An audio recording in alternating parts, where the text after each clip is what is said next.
Welcome to the Pressrow.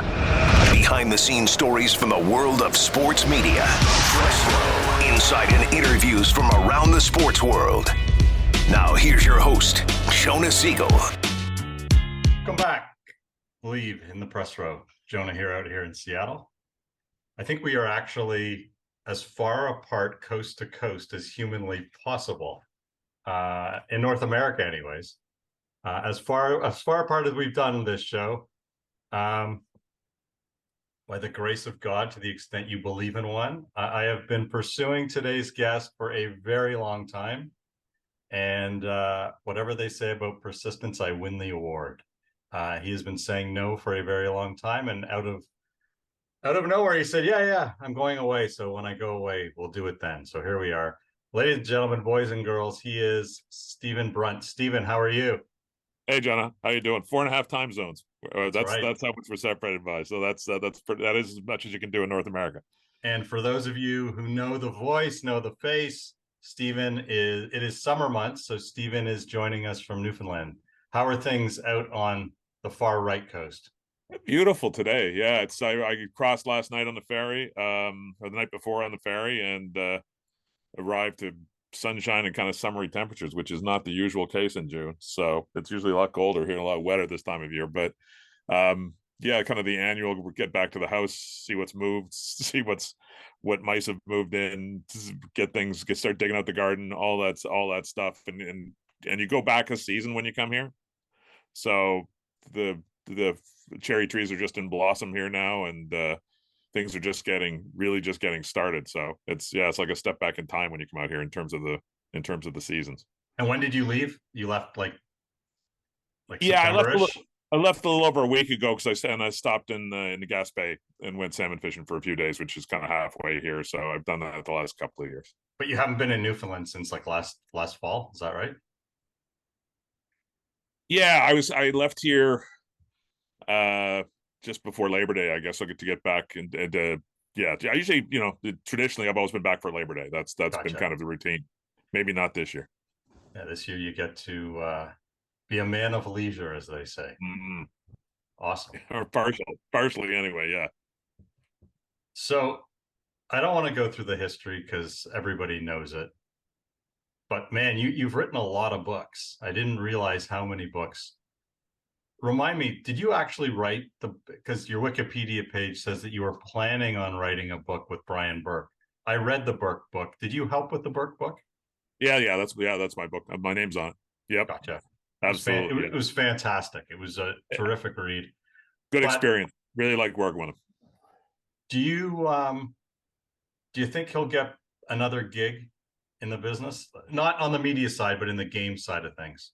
I don't know. I think the Pitts. I'm not going to speak for him, but I think the Pittsburgh gig was kind of. I don't think he expected to get that. Right. I think that kind of came out of the blue, and he was really a media guy at that point, and I think that was unexpected and a bit of a bonus. It obviously, didn't necessarily pan out the way he would have wanted, but it's hard to say.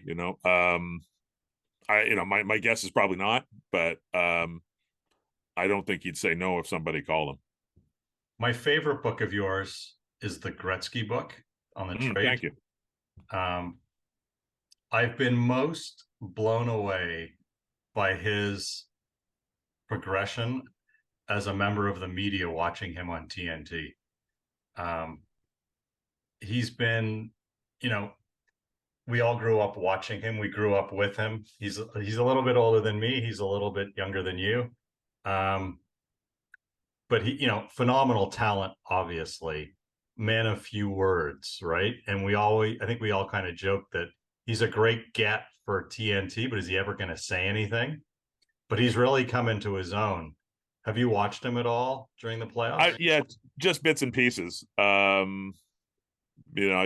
default is still to go to Canadian broadcast. But yeah, I agree with you. First of all, thanks for saying that about the book. I think that's the best book I've written. It gets overshadowed a little bit by the Orr book and maybe by the Ali book, but I think that's the closest I've come to writing the book I wanted to write. And yeah, I thought the same thing. Like you can go out and sign a guy for name value, and you know, a lot of hockey players aren't necessarily the most vivid personalities in the world. You know, when you get a guy who is one, like, you know, Bissonnette or Jeff O'Neill, you know, it's not necessarily a guy who's a superstar. Sometimes that kind of, because they have a little more skin in the game in terms of the broadcasting part of it and work at it a little more. But what I've seen of him, yeah, I'm very surprised, and I think he's really good. I think they're getting their money's worth. And do you think he's become better because of the folks around him? Like, I wonder if a lot of it is Henrik Lundqvist sitting there because the other guys were there before. I wonder if that's kind of motivated him, because he's certainly come out of his shell more in the last couple of months than he did in the first part of it. Yeah, he looks really comfortable. I think you're right, and that probably, I'm sure that's a part of it. You know, you alluded to, like, he's a guy who has been in the public eye his entire life. It's not like he's afraid of microphones. He's been, you know, on mic or on camera since he was a little kid. And I think, although he came along in an era where guys weren't quite as guarded, you know, I think of a guy like Sid, who, you know, very rarely gives anything away, you know, or Mario even. But, you know, Gretzky came along in a little more innocent age where, you know, when people are interviewed, they said stuff. But, you know, certainly not a guy known for, you know, his, you know, well, I guess the Salt Lake City Olympics aside, you know, for providing a great quote. It's not generally what he did. But yeah, he looks very comfortable in that role, comfortable in his own skin, you know. And I he adds to the broadcast, and again, in a way that I didn't think that he necessarily would. So yeah, no, good for him. I love seeing guys who are athletes who get on a broadcast and actually try and, you know, try and be a broadcaster, not just ride on their name and, you know, and their old teammates and their old experiences, but bring a little more to the table. What's most surprising to me is that he seems to be grabbing the conch more and more as the series have progressed. And you watch him now coming out of a break, and he actually wants to talk. And it's not so more, oh shit, they're going to ask me a question. He's now actually leading. Yeah. And that to me is the sign of a comfortable broadcaster, which is actually good to see. Yeah, no, it's great. And I haven't watched a ton of them in the playoffs because I've been, my default is to go back to our guys, but yeah, look, he's always had opinions about the game. He's always had, you know, sometimes those opinions came out through other people. He was, you know, kind of, he was pretty strategic about that. You know, he had friends in the media back when the media was the way you got stuff out, and if you wanted to know what Gretzky was thinking, you could see how he was, you know, managing to get his opinion out there without necessarily putting his hand up and saying, I have something to say. So are you surprised that one of the other topics of your books is arguably, I hope you don't dive under the table when I name the name, arguably the greatest Blue Jay who ever put on the uniform is Robbie Alomar. Yep.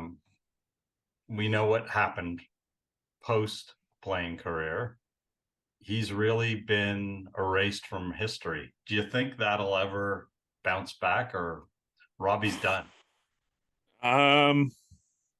It's, you know, it's very quiet, right? And the details of whatever he did have not really ever gone public. You know, there was obviously, and it's not just the Blue Jays that have erased them, baseball has erased them.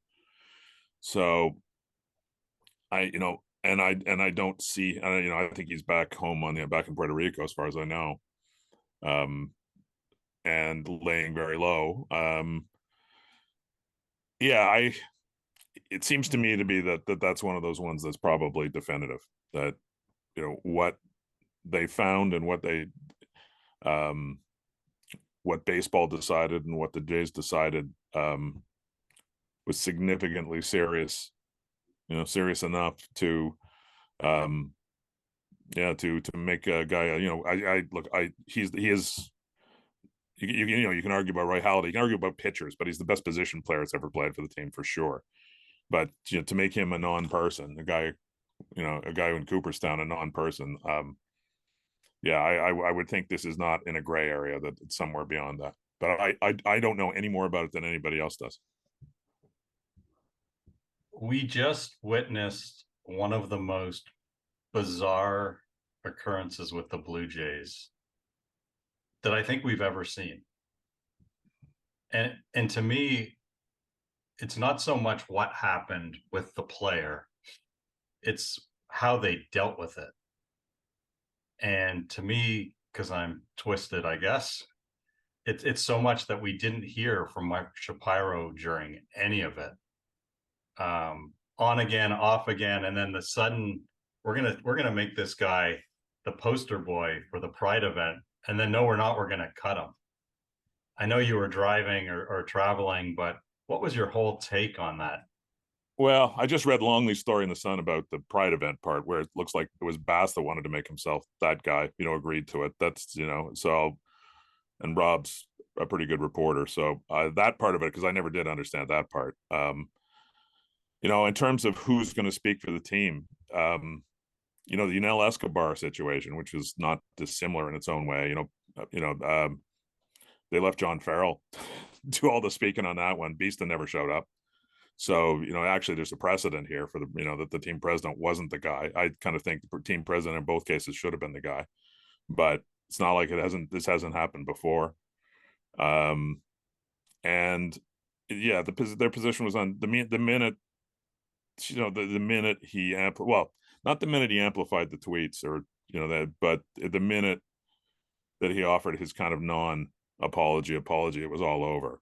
It's done. They could have saved themselves a lot of trouble by just moving on him early. And I understand, they don't, I understand them not wanting to be in a position to police what guys do on social media all the time and decide what gets you cut and what doesn't get you cut. I understand that. But I think the notion, maybe they wanted to see if they could reclaim some value for the guy. Move him out for other reasons. It's a little different than the Osuna situation, because there was an investigation there, right? Baseball kind of took care of it for them. So it was really on them, and there's no real rule as to what you have to do in those situations. You have to kind of wet your finger, put it up in the air and say, okay, what are we going to do? Or, you can have kind of absolute standards in an organization, but I'm not even sure how that, like, this, it seems crystal clear right now. And it probably should have been crystal clear from the beginning. But, they must have thought at very least, they could buy themselves a little bit of time.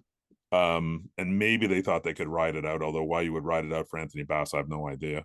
And then that last schmozzle about the Pride Night stuff and him throwing out the first pitch, it doesn't necessarily sound like that was their idea, but that may have been the moment where they said, we can't manage this anymore.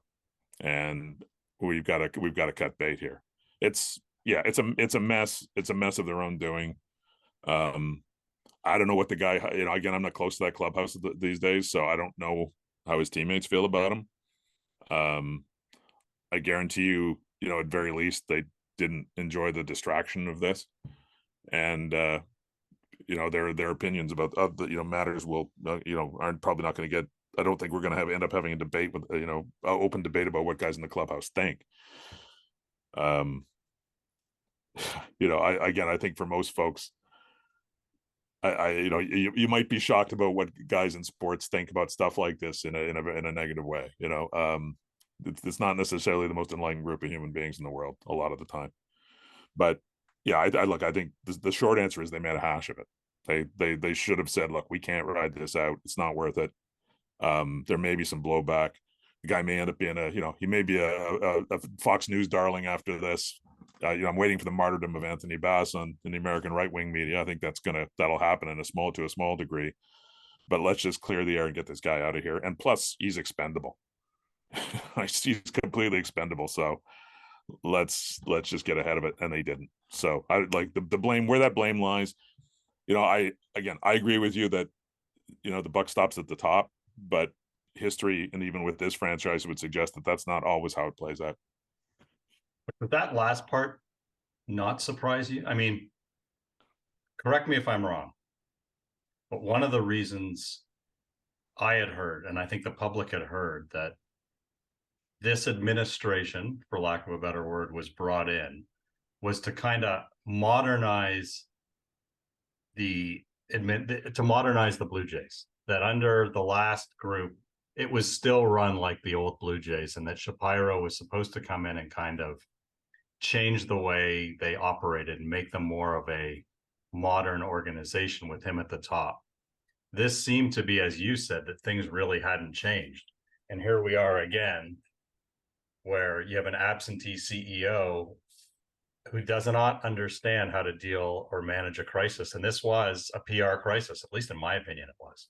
Yeah, it was. Yeah, and it was a huge PR issue. It was a PR mistake for sure. He has, they have modernized the organization. The organization is in a million different ways different than it was than the organization they inherited. Including the fact, most importantly from a fan point of view, is that they have, won the faith and support of ownership to spend money, which was not happening. And that's why you've got a refurbished stadium, and that's why you've got a payroll that's going into luxury tax. So and it is, it is a much different organization than it was. And that is what they were brought in to do. But yeah, this, in terms of handling the PR in this thing, no, they, and sometimes, that's a situation where sometimes you need, you need the right person speaking in your ear as well, and that's what public relations professionals are supposed to do too. So, whether you go out and hire a navigator to get you through it, or you have somebody in the org to step up and say, look, this isn't going to fly. But yeah, look, again, there's no, I'm not going to make excuses for what happened. Like they made a series of mistakes, and everybody could see it. So across town, we had, I don't know, but if mistakes is the right word, but we certainly had Broadway-esque drama at the Air Canada, at Scotiabank, whatever they call that place these days. Thankfully, the word crypto is not in the name. Have you ever seen anything like the Shanahan-Dubas press conferences? Well, I've been around a while. So, that's why I'm asking. Yeah, like I lived through I was professionally lived through the very late stages of Harold Ballard, and kudos to you on the documentary, which was riveting. Yeah, thanks. I wish the guys who really covered Ballard were still alive. I wish Frank Orr was still around, or Milt Donnell, or Jim Proudfoot, Dick Beddoes. Yeah, there's some guys who could have contributed to that in a way. I was a kid in those days. But yeah, again, that was a different kind of world, like a far less sophisticated world in terms of communication. And the owner was a rogue owner and said stuff, and talked to the media every day because he liked it. And there were no layers. Stan Obodiak was the PR guy in those days, and there weren't the layers and layers and layers that there are now. And I guess what surprised me the most, like Brendan Shanahan's a very smart guy, and among the ways that he is very smart is that he doesn't stick his nose out very often. He fits into that. He's fit into that organization. He's built himself a lot of insulation, and which is a smart thing to do, right? When we have things, if there's ever a parade, they give you credit, and if there's failures, then you want layers between you and those failures. So yeah, very savvy guy, like very, very politically very smart, and navigating those waters at MLSE, like as Brian Burke could tell you, those can be very difficult. There's a lot of stakeholders there, and a lot of people who can affect your fate and affect your job. And he seems to have done a better job of that than just about anybody. So for him to kind of get caught in this situation where, with his guy, and those, to end up like that's not a press conference Brendan Shanahan wants to have. So yeah, I was very surprised. I think there's been a lot of stretches over the last few years where I kind of thought, boy, it'd be interesting what Brendan Shanahan would have to say, but I was assuming that he wouldn't get out there and say it, because I think he knows better than to stick his neck out. But he was, him being forced into the spotlight in a very awkward situation. Yeah, no, I'm not. So I guess, again, the short version, I've seen some stuff, but I've never seen anything quite like that. And he has his own PR guy, I'm told. Yep. Yeah. Well, they it's again, it's a pretty sophisticated organization, right? And I think he thought, I think he was pretty secure about how this thing was going to play out. and it would have only required him to sit down next to his GM and talk about how they were extending him, and how they wanted to be better next year, but they didn't get to have that press conference. You're not surprised, are you, to hear that there is a process by which the general manager of the Maple Leafs has to get certain types of transactions approved by the board, are you? No, I think that's just reality. Like, and what we can talk about autonomy in terms of sport decisions, team decisions, but with the amount of money and the commitments that are involved, look, the more money, I would, this is the same. It would be the same for Bell or for Rogers in their own businesses. That there's all kinds of decisions that can get made down the totem pole without the guy at the top having to know. But the more money and the more term that's involved, the higher it goes up the flagpole. So you're talking about decisions that have, in the terms of the hockey team, that have a lot of term and payroll implications, not just for a year or for a season or for 1 year or getting under the cap, but you're talking about taking on a commitment over the long haul, and in any kind of corporate structure that's going to get kicked. Somebody's got to sign off on it. Paul Godfrey told me when I had him on the podcast that the first winter he was president of the Blue Jays, they tried to sign up free agent, and he got a call at 6 o'clock in the morning when he was down in Florida from someone higher than he at Rogers advising, reminding him that salaries over a certain dollar figure had to be approved by the compensation committee. Yeah. So well, it's, and again, it'd be the same at Bell. Right. That's how it works. And it's, I think as a fan, you like to think about it kind of romantically. And I think maybe right now, in terms of the Blue Jays, they may be thinking about it a bit romantically, spending into the, into the luxury tax, trying to win. But most of the time, everybody's a line item in that corporate world, where we are all line items when we work for one of those companies. So when Stephen Brunt is sitting, listening or watching the Kyle Dubas press conference, and he makes the comment that he makes about, I have to decide whether I want to come back or not. What are you thinking? Well, it would have been a fun day to be a columnist. That's what I was thinking back in my, my previous life, back when that was, back when those jobs were what they used to be, when you were kind of you were, everybody wanted to know what the guy in the Star or the Globe or the Sun was going to write for the next morning. It's, it's like raw meat, man. Like there are a lot of ways to go with it. And, again, it's very rare that plays out in public anymore, that somebody just decides to air it out in public and, or, again, offer something up that they know is going to be, is going to send the sirens off. Everybody's smart. Everybody's controlled in their messaging. People don't make mistakes that way. So, yeah, when you get one like that, it's a red letter day if you're in the. So it's like we used to say on radio, like it's, God love championships and winning seasons, but there's nothing like a disaster to get the radio humming. Like it was a great week for radio too. It would, and again, it would have been an even greater week if radio was still what radio used to be. So Dubas comes out and does that. Did you read a lot of the press or any of the press, around those days? To be honest, not, a little bit, but no, I'm not as invested as I used to be. I'm just not. I didn't have to go on and do the show that night, or the next day, because it kept going, and I felt I feel kind of arm's length from it now.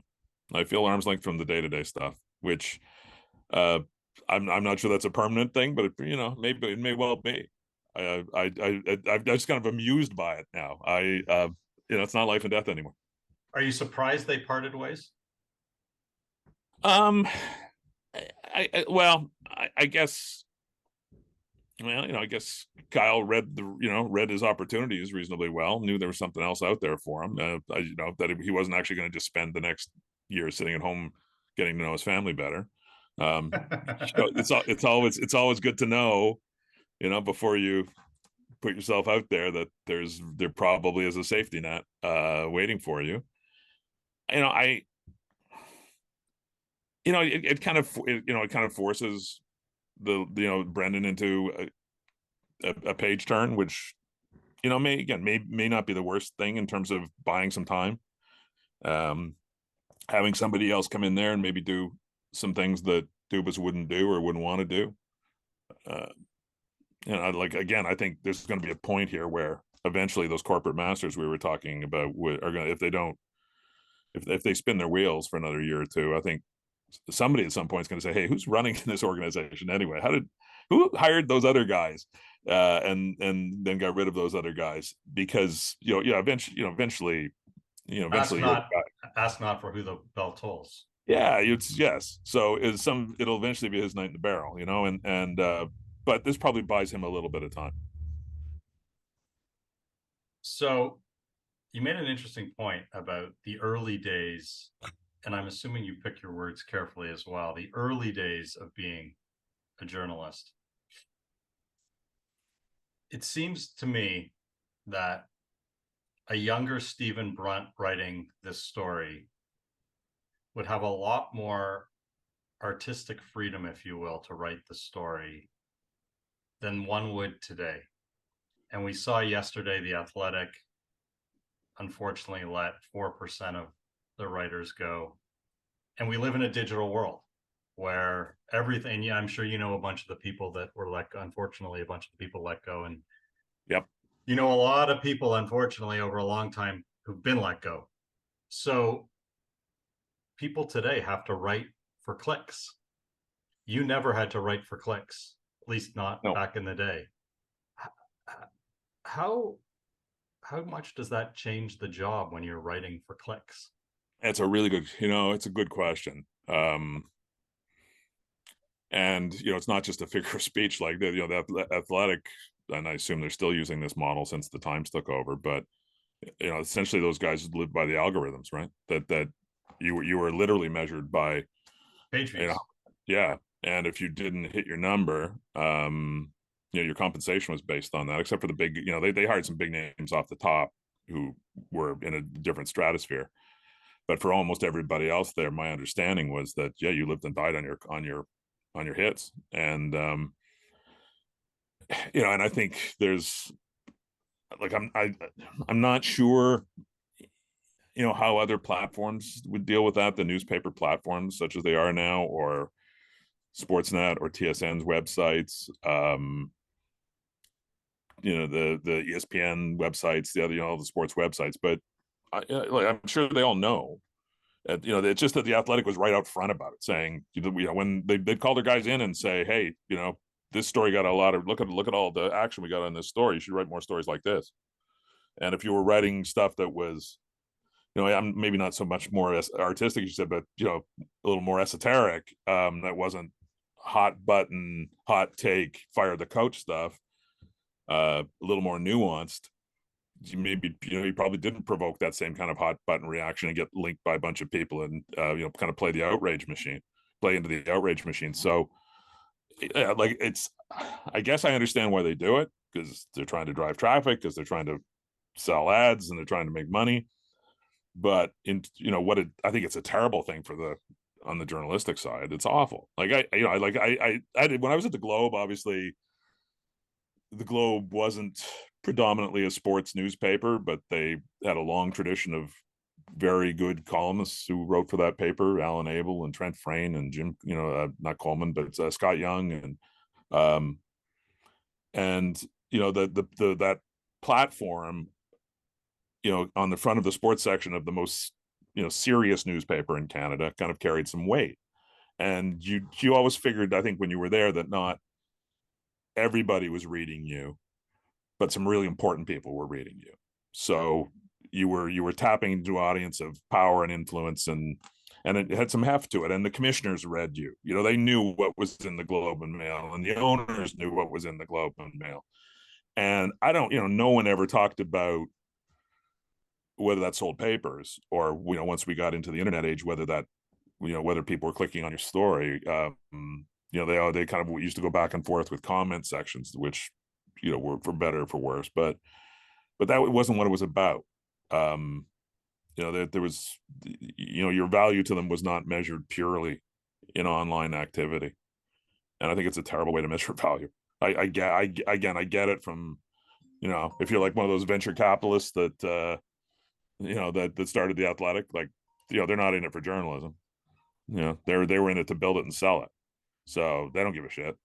But if you value any of the stuff that, we would normally value in sports journalism, it's the antithesis of it. The most shocking thing to me is that I still believe that the number one appetite out there in sports is for local. And Yep. yet that is where most outlets are moving away from.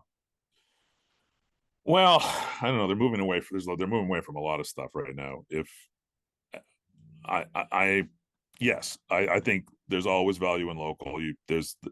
Although you could measure, or there's value in team alliances anyway. The Toronto Maple Leafs are a national property. The Blue Jays are a national property.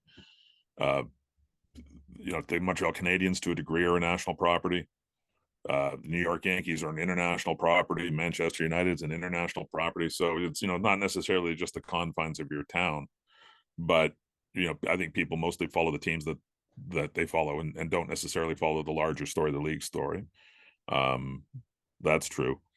But it's just, look, everything's shrinking, again, and it's not, this isn't just, my friends over at TSN, but, this TSN doesn't have anybody at the Stanley Cup Finals this year. It's first time in the history of the network. And that's, and again, I could point to the same kind of thing at Sportsnet or the same kind of thing at CBC. It's not just them, but, think about that. That network was, they were built as the Canadian all sports network. They still have a rights holder to the National Hockey League, and they don't have a reporter at the Stanley Cup Final. Like that tells you everything. Because they feel like they don't have to, because it doesn't make a difference. And somebody in the bean counting world is going and saying, that we could just have somebody in the studio in Toronto talking about it. What's the diff? That's where we are now. That's where we are now. And that, it's not just that it's going to kill a bunch of fun trips for reporters. It's going to, it's going to really erode the quality of the journalism.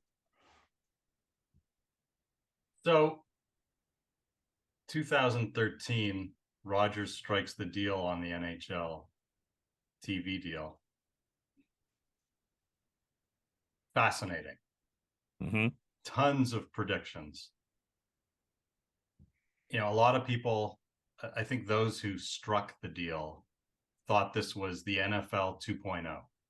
The Canadians were going to consume hockey the way Americans consume football. If you had to write the after story on that deal today, knowing what we know today, and yes, there's been this thing called COVID, what would you say about it now? Well, I think that, if they hadn't done it, Bell would have done it. Somebody was going to do it. So, and it became a winner take all contest. So one of the two was going to do it. Okay. It wasn't going to get split in the end. It was, it turned into a different kind of negotiation. So, and, it might have been an existential, thing for Sportsnet at that point, because if Sportsnet didn't get it and Bell had gotten all of the, the NHL, I'm not sure where Sportsnet would have gone. They would have still had the Jays, and they might have competed for the NHL regional rights. They would have had half the Leaf rights because of the MLSE deal. But who knows? What Rogers' commitment to that network would have been. Wasn't they didn't start that network. They kind of, they inherited it later on. But I think the actual story isn't about that. I think the story is that the premise of that deal, and it would have been the same if Bell had gone in. The premise of doing that long-term deal with the National Hockey League at that number was that we can grow the hockey audience in Canada. We can get more people to watch hockey in Canada who watch hockey now. We'll give them more product. We'll do stuff like hometown hockey, and that assumes that there are people in Canada right now who are not watching hockey who will watch hockey. That we're gonna and that's outside of the Leafs winning the Stanley Cup, because that's the only game changer. The Leafs making a deep playoff run, because if that happens, that's gravy. You're going to get all kinds of casuals. But week to week, year to year, it doesn't matter who's in the playoffs, doesn't matter who's in the final. We're going to be able to find more people. And the story is that there are not more people. There's nobody more, right? The same people are watching hockey now who are watching hockey when this deal started. It is not a growth sport in Canada right now. The audience is not growing, and the growth, and I would have argued some of this at the time if anybody had wanted to ask me, but the growth sports in Canada were soccer, which has grown enormously. You look at, and I'm not talking about MLS, but World Cup ratings, Euro ratings, Champions League, when it, because now it's priced out of the market for the networks, Premier League, enormous growth, and the NFL. The NFL has swamped just about everything else in Canada. And the beauty of NFL rights is, though they're very expensive, you don't have to produce anything. Right. You just buy the games and inherit all of the hype that comes out of the States that's going to wash over the border anyway. So that, in that moment, you may, and maybe basketball, although again, I think what we've seen with basketball is that it's kind of Raptors dependent. I'm sure there are a lot of people watching last night, but for all of the fact that, the basketball culture and the players we're producing in Canada and all of that stuff that's happening, the week to week, day to day ratings are not that great, but the NFL ratings are through the roof. So I think, they missed some demographic cues and, kind of assumed a bunch of stuff about where hockey was in Canada. And, like where I'm in Newfoundland here in my little town, the guys still watch hockey every Saturday night, just like they would have 40 years ago. But where I live in Ontario, they don't, they don't. And it's not central anymore. It's a different country. Right. So I know you don't know the answer, but if you had to look into your crystal ball and predict, what does the next TV, and I'm making air quotes around the word TV. Yeah, that's a very different. What does the next watching deal look well like when this one in expires? Gary's in Gary's dreams, the streamers come on, and get really competitive for it, and that there's a viable competitor. Sort of like talking about the Olympic rights in Canada, which right now there's no one bidding against the CBC. Right. And I'm not, and Olympic, that as a property is in decline in Canada. So, what's going to happen in the next Olympic package? Because I can tell you that, CTV and, Bell and Rogers aren't getting back in after the consortium. So it's kind of the same question. Like, I could see it being carved up. I think it probably will be carved up. But they need another player. Like, they need somebody to come in on the streaming side and say, we want this content. And I think kind of by the end of this deal, we've, like, the streamers have, they're obviously dipping their toes in now, but we're kind of into, second gen, third gen stuff now, and I think the bloom's off the rose. Like, remember when DAZN was going to be the big competitor? Right. And how are they doing? But to be clear, you want a streamer that's going to want to buy the Canadian rights or the North American rights? Well, it's going to have to be Canadian rights, because the American deal is the deal, right? But there's no equivalent to what they just did in the States and Canada. Right. That's why I'm asking. Yeah. So, unless they can find another player to come in and compete, because CBC's off the table, they don't have any money. Correct. So it's still the same two. So unless there's a third, and you tell me what form that third would take, and I think rather than trying to blow each other's brains out the way they did last time, Bell and Rogers are going to do or just say we're not competing. There's areas where they, like, they don't compete for talent. Right. There's never a bidding war between TSN and Sportsnet for talent. Right. There's a reason for that. Yeah. Keeps prices nice and reasonable. So, and never mind the cell phone industry, but yeah. So they're not gonna go full out war like they did last time, and so the NHL need another player, and I don't know who that would possibly be right now. So Richard Petty was on one of the drive shows. I was the one listening this past couple of weeks, and he said something that garnered my interest. Bell and Rogers have been partners in this entity called MLSE for several years. And one wonders if, like teachers, that's started to run its course.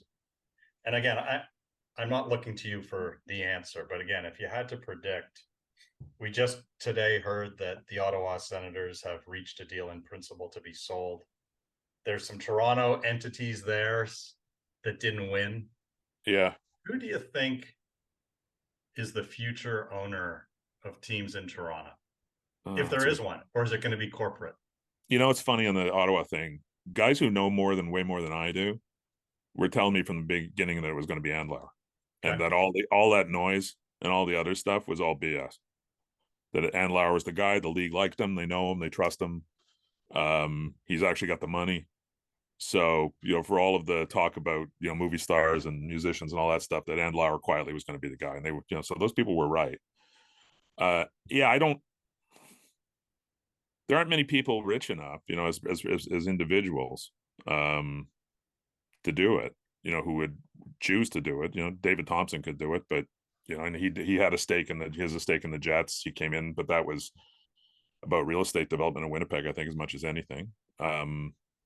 Edward Rogers could do it.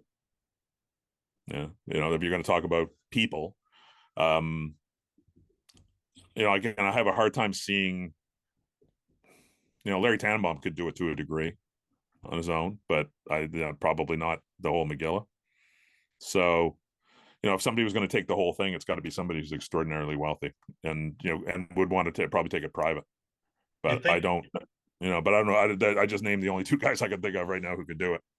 Do you think it's important that it would happen? I don't know. I think, I think, I'm not sure what you can ask of that. Like I know, they won a basketball championship, they won a soccer championship, they won a Grey Cup. That, that was kind of the parsley on the sandwich, was an afterthought. And they spend to the cap in a cap league, and they've spent into the, well, we'll see what the Raptors do this year in terms of, it's probably not the best time to kind of go into luxury tax situation, but, and beyond those player resources, they spend in areas they can spend, they do spend. Leafs probably got more people organizationally than any team in the league. So, what do you want from an ownership group? You want them to put up the money to be competitive and get out of the way. So, it's, like, in some ways this works perfectly, right? Because the telcos soft against each other. Larry Tannenbaum is kind of the the mediator figure, and kind of lurks in the background. You never hear from him. You never hear from any of these guys unless there's a parade. So we would be remiss if we didn't talk about radio. What was it like starting at PrimeTime Sports when you started there? Oh, it's fun.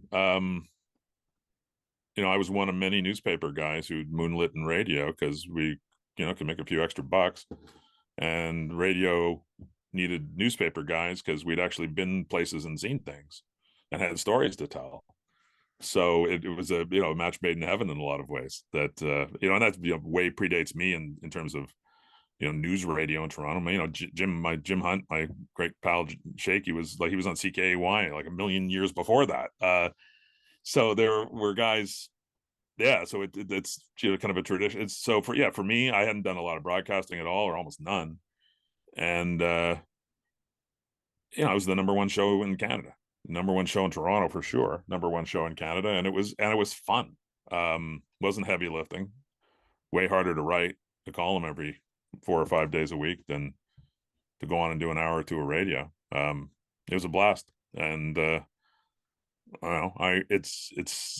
had a knack for it, which served me really well. Who was of all the years that you did it with Bob? We'll stick with Bob first. Who is your favorite guest? Well, I obviously I love Bert Sugar. I knew Bert in my other life too, so he was great. Geez, I like it. The thing is, we always had the newsmakers on there, which were good. We had some of the memorable Doug McLean stuff. I always think about when I see Doug. He reminds me of it. The blow up when he went nuts. Yeah, that was entertaining. Yeah, that's we had, what's his name, the lawyer Rod Becker, who never, it didn't matter whether he knew anything about what he was talking about or not, he could still come on and do radio. He never said no. Yeah, and like, Deitch was a great guest when he came on to do media stuff as well. So yeah, they're like, we had a really good, having regulars is important, because you develop you develop an ease in a relationship with them, even if you never see them in person. And Were there ever times where Bob would say something, you're like, oh my God, I can't believe he just said that? Oh yeah. Oh yeah. Yeah, sure. But yeah, there are many times. Yeah, and my job sometimes was to bring them back from the edge of the cliff. And sometimes my job is just to shut up and let it happen. It really was the nightline of sports radio. I mean, were you sometimes in awe with like, did you ever get to the station and go, holy crap, I can't believe we have this person on this day? Yeah, sometimes. But it's funny, like again, so like the best radio was often not that guest. The best radio was the guy who came on with you every week and kind of Right. knew the rhythm of the show and could give you good content. But yeah, it was fun. Like when all hell was breaking loose, and knowing that people were going to tune in that day to hear what Bob was going to say or what the show was going to do with it. Yeah, you felt kind of at the center of the universe. It's a different feeling than when the newspapers used to drop on people's doorsteps in the morning, and you were still you knew people were going to go and turn to the column to see what the guy said about the game the night before.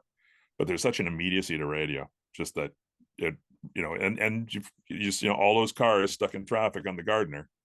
You figured 4 out of every 5 of them were listening to the show. How much prep did you do before the show, if any? Well, I did prep in my life because I was engaged, right? Like I was writing still for most of the time I was there. So that was just natural that I knew what was going on through the day, and I was reading and paying attention to stuff. So it wasn't like I sat down and studied for the show. It's just that was my job.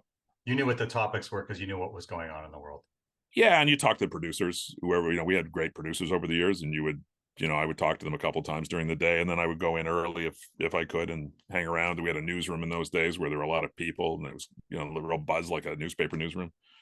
And things would get kicked around on the floor. You'd hear what the shows before you did, get a sense of how they had handled stuff.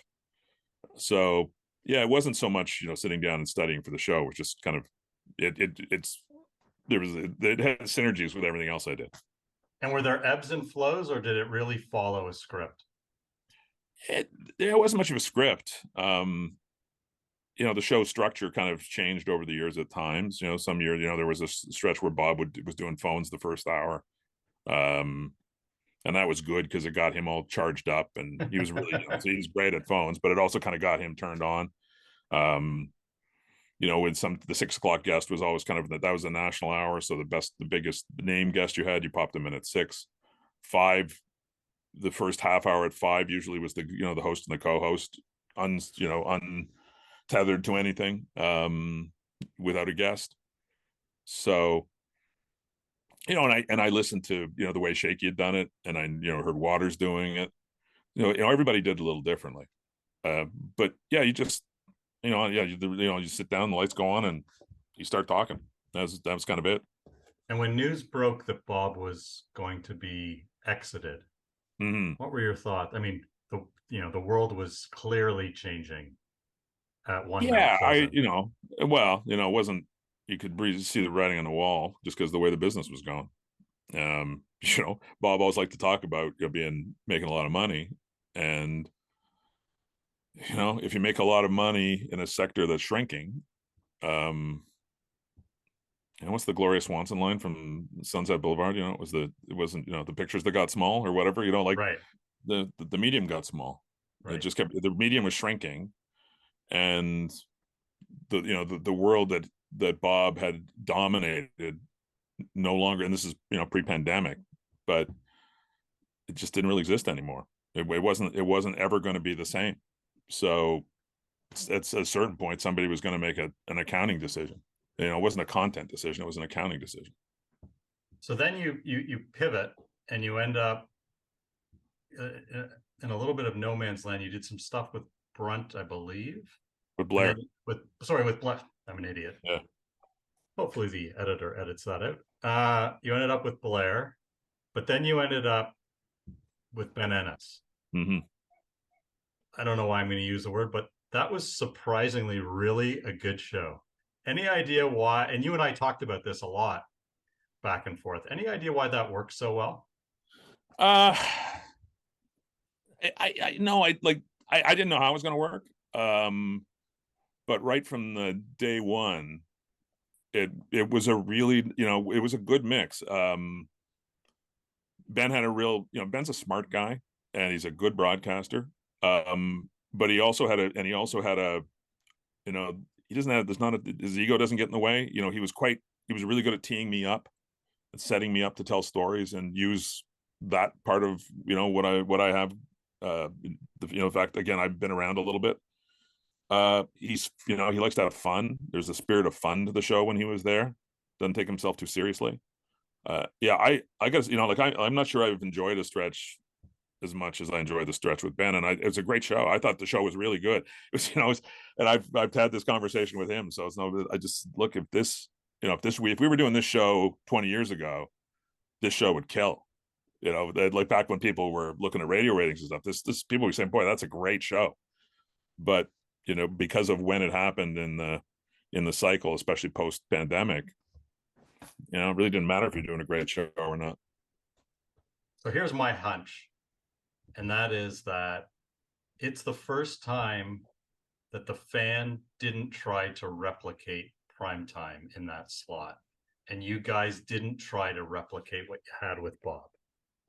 And I think the reason so many shows have failed in sports radio in Toronto is so many times. I think the reason Overdrive is so successful is they're not trying to be Bob. They're not trying to be primetime.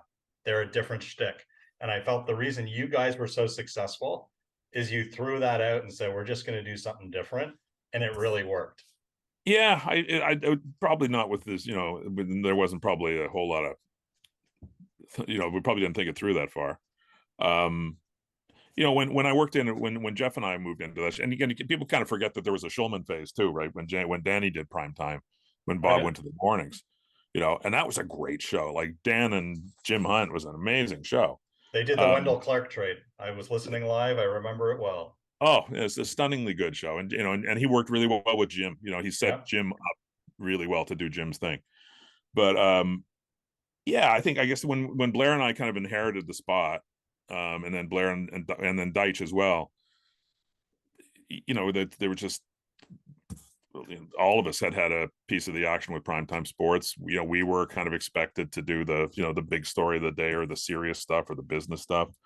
And by then the other guys, obviously TSN tried and failed over and over again, trying to figure out something that would work on radio. And then they ended up, again, no slight to the other two guys, but they found, O'Neill.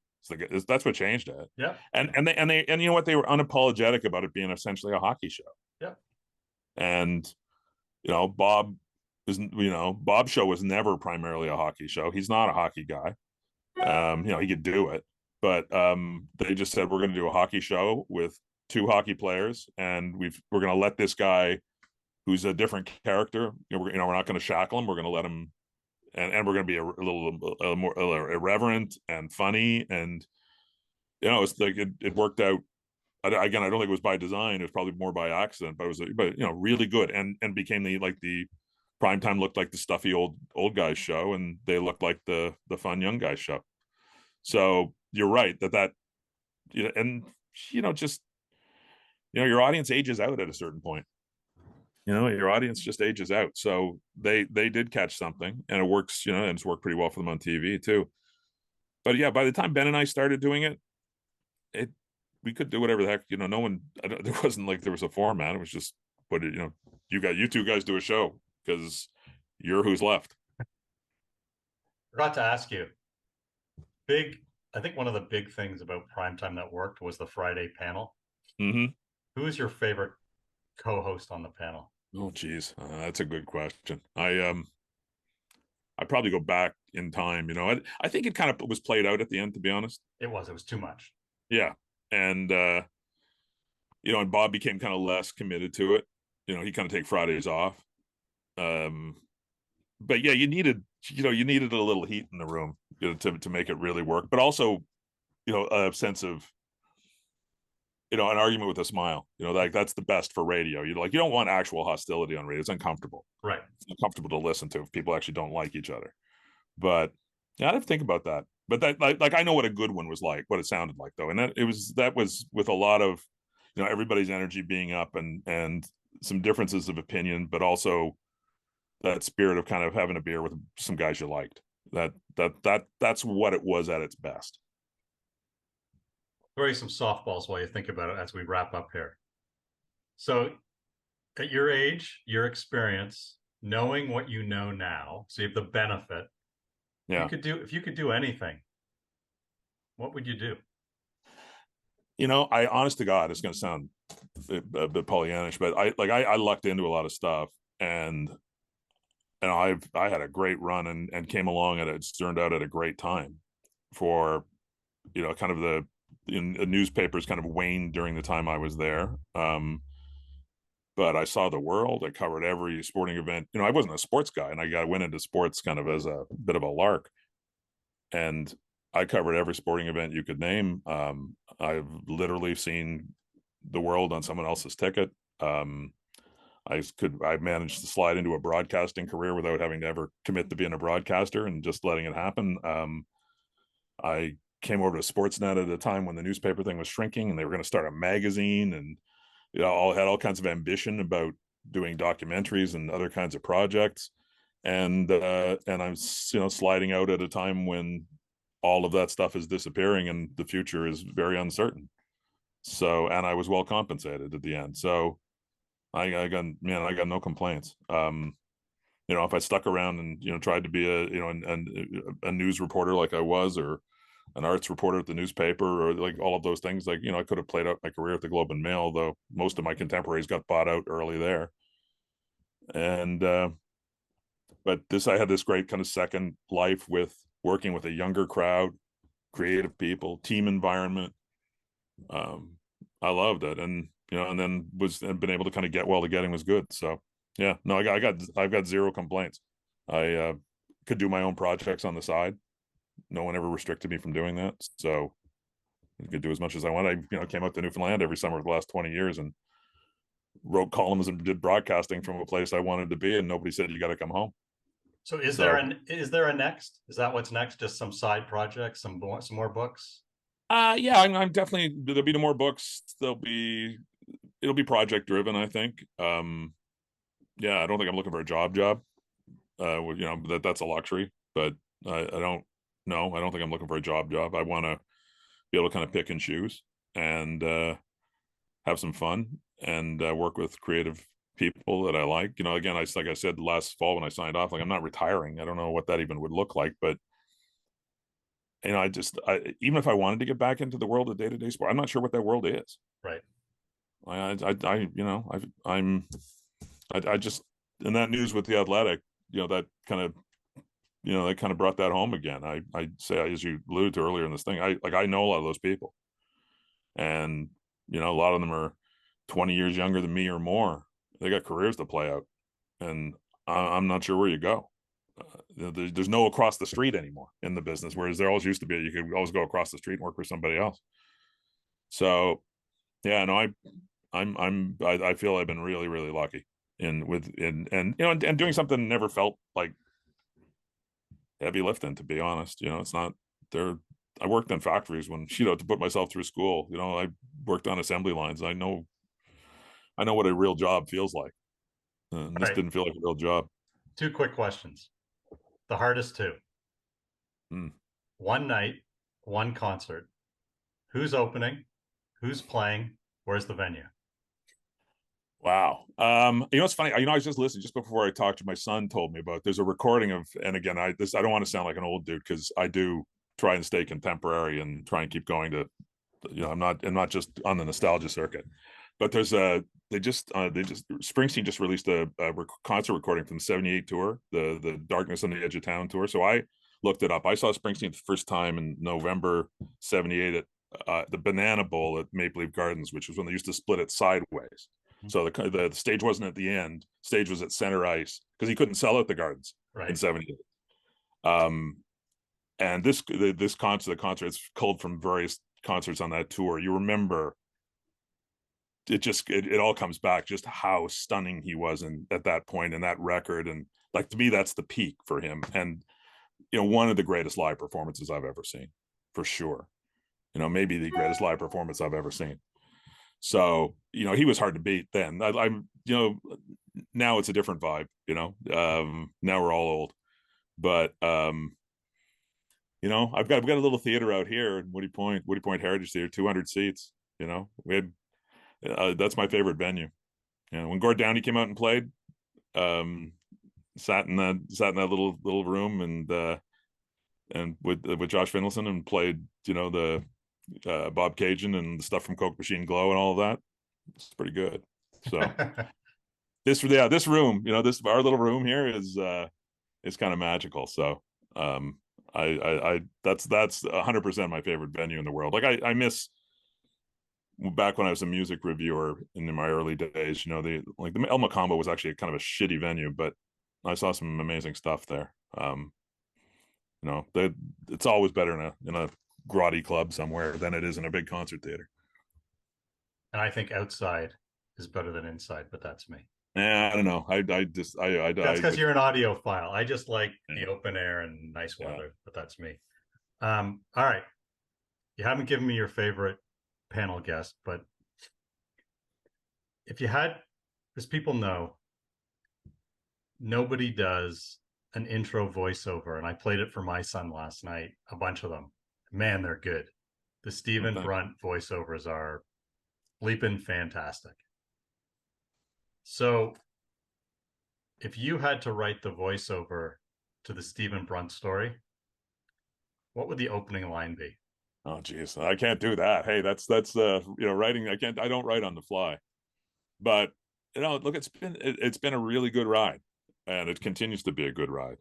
And I've got a great family. My kids are all intact and doing interesting things, and I've got this kind of parallel life out here, which is, when I first came out here, you couldn't get the Globe and Mail here, so no one knew who. They had no idea what I did for a living, and they didn't. You know what? They didn't care, not even one bit.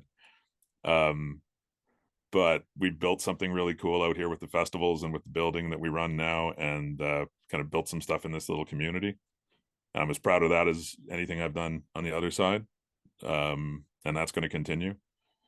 And I'm still, I'm kind of looking forward to whatever the next gig is. I've got a book to write, which I won't talk about right now, but I'm really happy about it. I'm kind of in the middle of it, and some other things kicking around that some sports related, some not. I'm looking forward to next week. Well, we care, I can tell you that. And angry is not the right word, but whenever there's a story, and I don't, when Nick Taylor sinks the putt, and I know you're not a golf fan, when Jamal Murray gets thrown into the pool, when the Ottawa Senators get sold, when Brendan Shanahan holds the press conference, there are those of us who are angry not to have the Stephen Brunt story, because with all due respect to a lot of scribes out there, nobody did it better. Whether it was on the radio, and it is a hole in the journalistic world not to have that voice. So whatever you do, we hope to get it back in some shape or form. And it's been a real pleasure having you here today. And whatever it is that you're releasing, I hope that we get a chance to talk about it next when you release it. And thank you so much for doing this today. For sure. Yeah, I enjoyed it, John. It's good talking to you. He is Stephen Brunt. He is as far away from me as you can humanly be while still remaining in North America. Thank you for tuning in today, and we will see you next time in the press row.